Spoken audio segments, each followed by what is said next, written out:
سلام دوستای عزیز، به کانال من خوش اومدین. این دومین ویدیو طرز تهیه خورش فسنجون با کمی خلاقیت و ابتکاره که امیدوارم خوشتون بیاد. لینک طرز تهیه خورش فسنجون سنتی رو هم در پیوست براتون ضمیمه کردم. مواد لازم: سینه مرغ 500 گرم، گردو 500 گرم، پیاز خرد شده 1 عدد متوسط، ربع انار ترش 1/2 پیمانه، کاکائو تلخ 20 گرم، کره بادام زمینی 1 قاشق غذاخوری، زردچوبه 1 قاشق چایخوری، نمک و فلفل به میزان لازم و زعفران دم کرده 2 قاشق غذاخوری.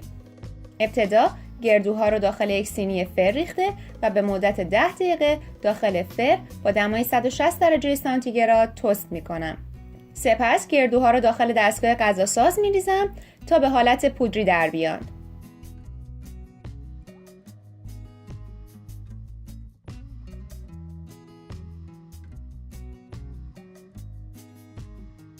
دوباره گردو آسیاب شده رو داخل سینی فر میریزم و به مدت 15 دقیقه داخل فر میذارم.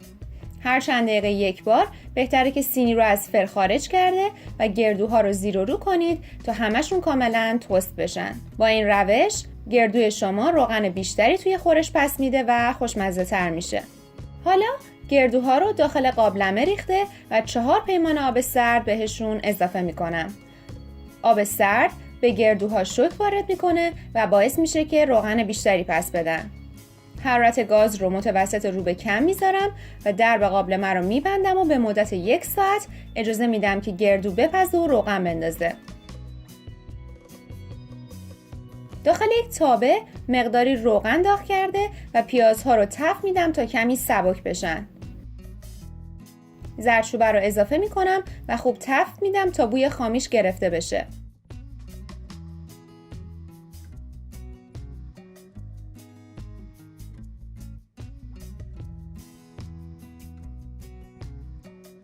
حالا مرغ رو اضافه میکنم.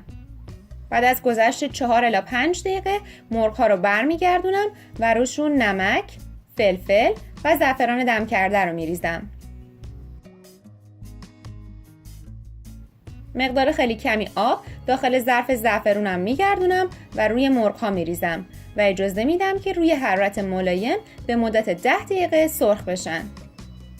مرغ‌های سرخ شده رو به گردو اضافه میکنم و بعد کاکائو و ربع انار رو میریزم.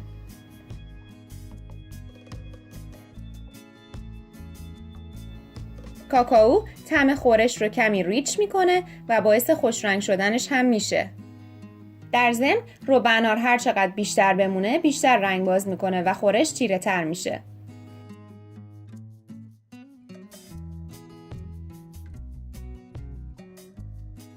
الان 1 ساعت گذشته و من کره بادام رو هم اضافه میکنم. کمی خورش رو میچشم و 1 قاشق غذاخوری شکر هم اضافه میکنم تا طعم خورش کمی ملس بشه.